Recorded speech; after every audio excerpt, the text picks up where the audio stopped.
So July is right around the corner. So that means that it is time to sit down and build our July monthly budget from scratch. And this time I'll be doing it before our check hits our account. Let's get into it.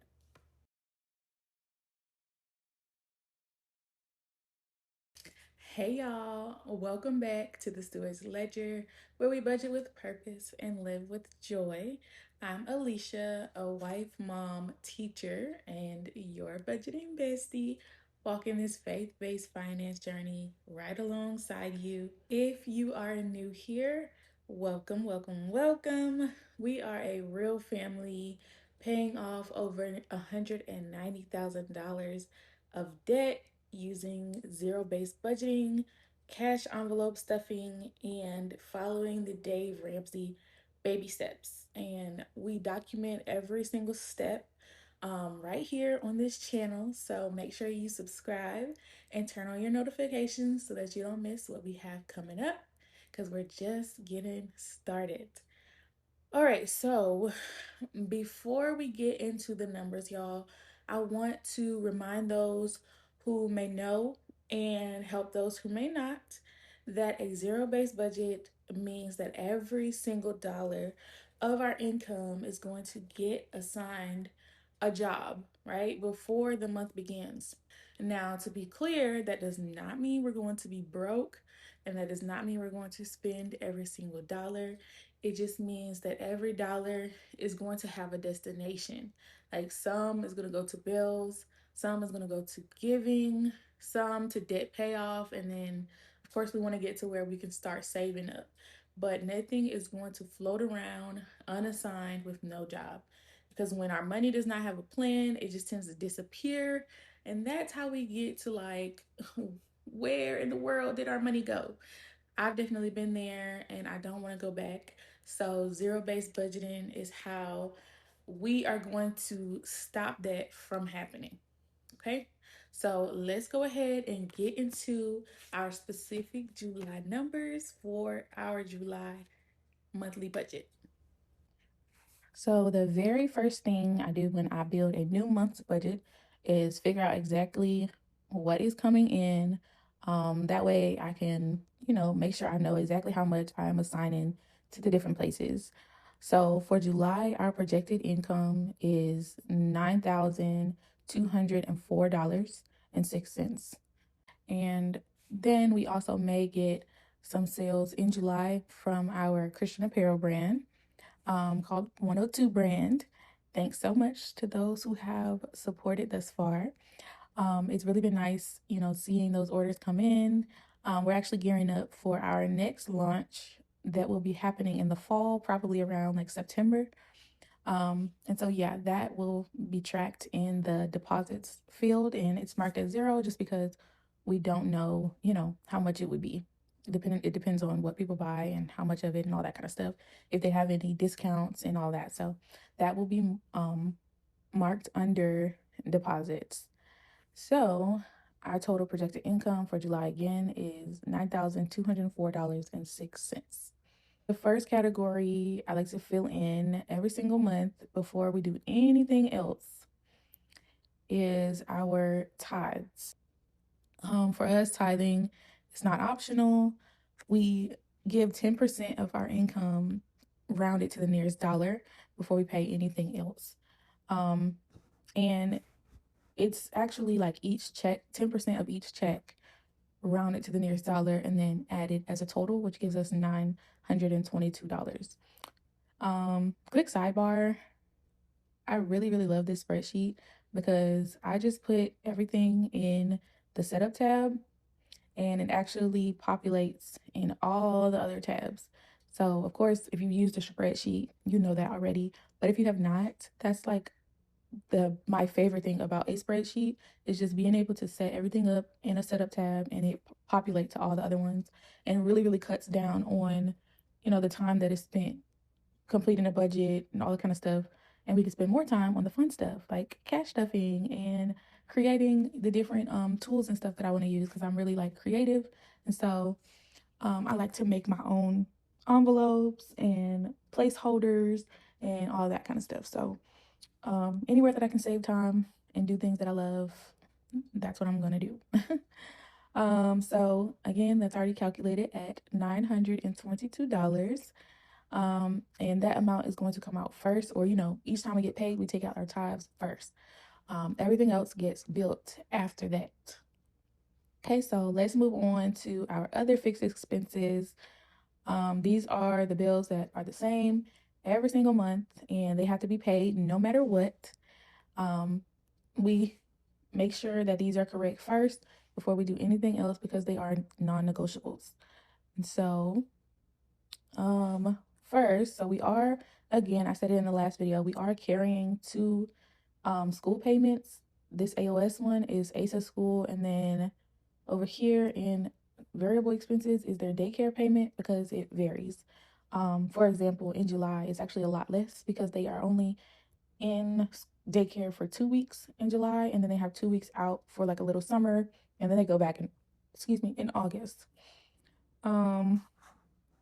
So we are currently carrying those two daycare or school payments this month. ACE's new school tuition is $805.80, and our current daycare will be like I think like 907 or something like that for this month. But it varies from month to month, so that's why I have it in the variable expenses. In August, when ASA starts his new school, um, we won't be paying that anymore. So July will be the last time we are doubling up on payments. So one more month to go, and we get that daycare payment back to use elsewhere, most likely our emergency fund, and then we're going to pile it onto our snowball and use it towards our debt. So next we have Vivint, which is $44.73. That's our security system. Progressive, which is $360.49, and then AAE, which is my teacher's insurance. G&G, which is our gas bill. GPC is our power bill. And G&G is $124.98. GPC is $153.85. And then Verizon, this will change. It's going to go up a little bit. Because Tim did get a new phone. His phone, every time Apple gets a new phone, it's like if you have more than 4 generations back or more than like 3 generations back, those phones start to glitch and mess up and get too hot and all the different things. And so Tim needed a new phone, and so I got him that for Father's Day. And so our bill go up probably like about like $10 to like 205 or 206. And so that will go up next month. And then finally we have Xfinity, which is 7120. All right, so those are locked in. And oh, really quickly, actually, so our bills total is $2,698.65. All right, and so then our debt insurance, I don't pay anything on it yet because it doesn't have a minimum, doesn't have a due date. I'm just gonna pay it all completely after we fill our emergency fund. I'm gonna pay it completely off with that extra 720 that came from my school payment. I'm just gonna knock that all out in I think August or September, one of those. Then we have Saver One, which is my credit card. One of my Capital One credit cards is $25. Therapy is the same as insurance. There's no minimum payment. There's no due date, and so that would be attacked as well using the extra snowball payment that we have. Capital One is $17 a month. Imagine is $11 a month. Mine is same as the others. Next, we have Sage Dental and Unique Dental Spa. These are both from when Tim had the abscess on his gum. And so the first one is $49.92 and the second one is $35.15. WGU, I actually need to go and change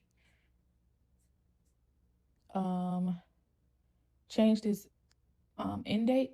I'm going to change it to 6/15 because we did pay that on the 15th, and that was the last time we had to pay that. So now it is gone. Thank the Lord. Next is Credit One, which is $45 a month. Navy Federal is our car payment, $244.06. But Liberty University is where I went to college in the past, and I withdrew too late, and so now I have to still pay for those classes. I don't have a minimum for that or a due date, so I'm just going to knock that out when the snowball gets to it. Daycare debt actually will have 810 no $819.10 left after our June payment on it, which we haven't paid just yet.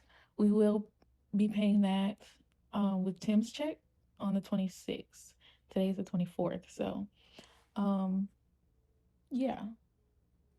um Next is Citizens Pay, which is 66.67. Roto Rooters for our water heater, $80 a month. Wells Fargo card. Ooh, y'all. This card I think started at like $14,000 in debt, and we are now at 6,000. So it's really exciting to see that come down. But the monthly payment is $272.29. Then we have Mattress Firm, $154.46. And then we have our student loans. So we have to apply for an income driven repayment plan, the IDR.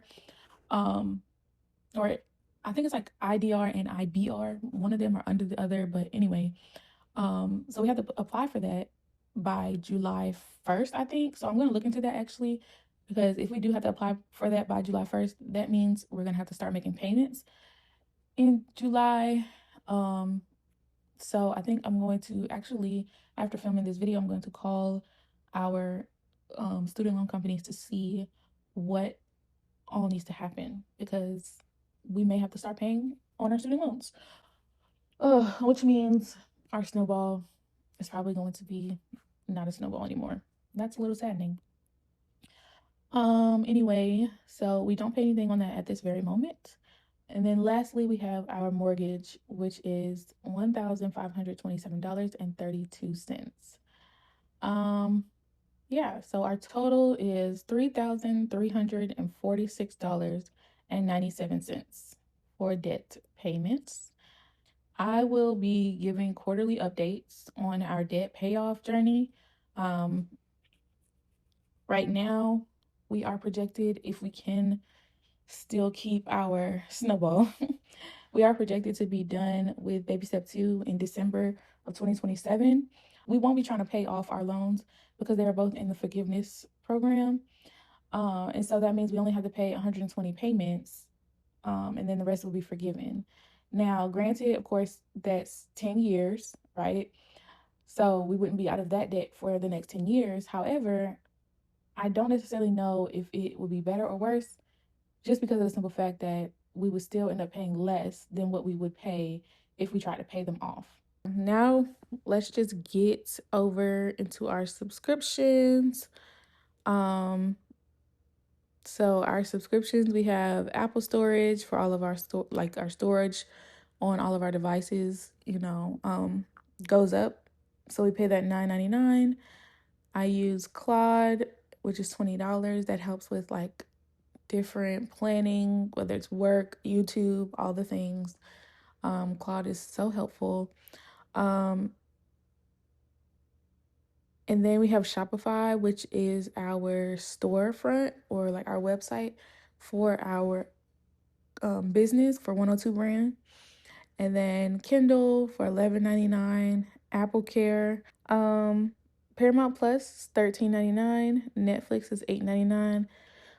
Next is Loom, which is what I use to screen record and give you guys videos of my spreadsheet. And then Suno is an app that I use for music, because I love creating music. All right, and now we can get to the part where we actually have some control. I mean, we do have control over our subscriptions, but those are fixed payments for those subscriptions.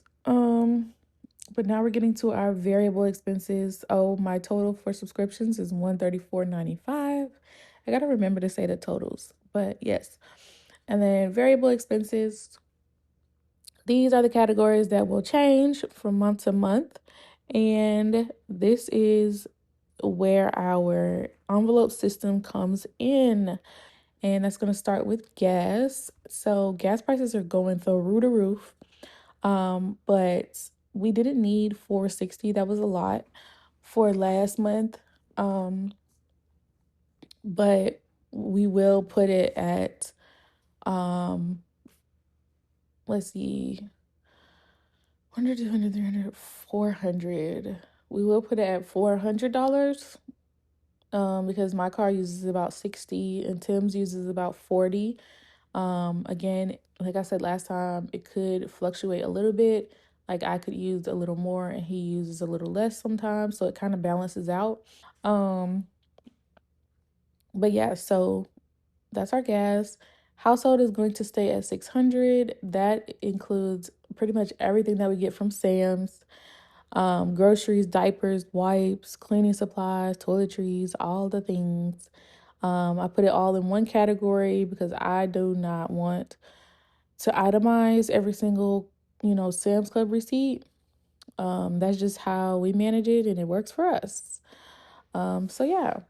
And then spending, I'm going to change to 150 because I'm going to actually add a self-care category. Let me go do that. And we're going to add that.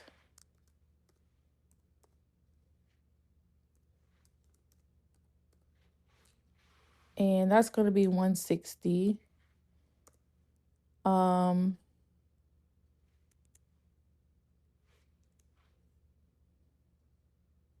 and then that'll make our spending about 140 instead. Then eating out is going to be 150. We do have a lot of birthdays coming up in July. We'll most likely be celebrating with people and sending gifts and all that kind of stuff. Career, I'm going to change to 50 because we ain't doing nothing during the summer for our career. That's usually for like if we want small things for our office or for my classroom comes out of career, or if we have like a professional development that we want to do, that comes out of career as well. Um Miscellaneous is going to be 50 because I'm really trying to pull back on miscellaneous because I really want to stick to a budget where we know where all of our money is going to go. Of course, things happen and whatnot, but I feel like every expense can be listed in some kind of category. So whether or not we go over in a category is one thing, but I don't want to just have money on here that I'm like, oh, this is for mistakes or this is for if we go over or whatever the case is. I don't really want that. I want that money to go towards something. Like $100 could go towards our debt. You know what I'm saying? So, um, yeah. Um, Business is gonna stay at 50, and that's just for if we do get an order, the money that they pay goes into our basically our Shopify account that we have, but it takes like a day or so to process. And so the company that we use to make our shirts, they still have to, receive payment. And so that money will be pulled from our personal account. Then once the money that the customer paid processes, then we send it back to our account with our profit and all that kind of stuff. Daycare is actually only $907.50 this month because again, they will only be in school for 2 weeks in July, and the last 2 weeks will be like their little summer break before they have to go back in August. So thank God for that. And then our water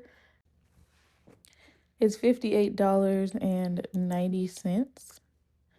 Okay, so I usually budget about $60 a month because it can range anywhere between, I've seen it as low as like 54 or 55 and as much as like 65. So I put it at 60 because that's like mostly where it is. It's usually under 60 or like right at 60. Um, and so yeah, this month it is 58.90. So our total for variable expenses is $2,566.40. That seems like so much money to be spending, on regular expenses, but hey, I ain't complaining. After doing all of that, we do have $457.09 left to budget.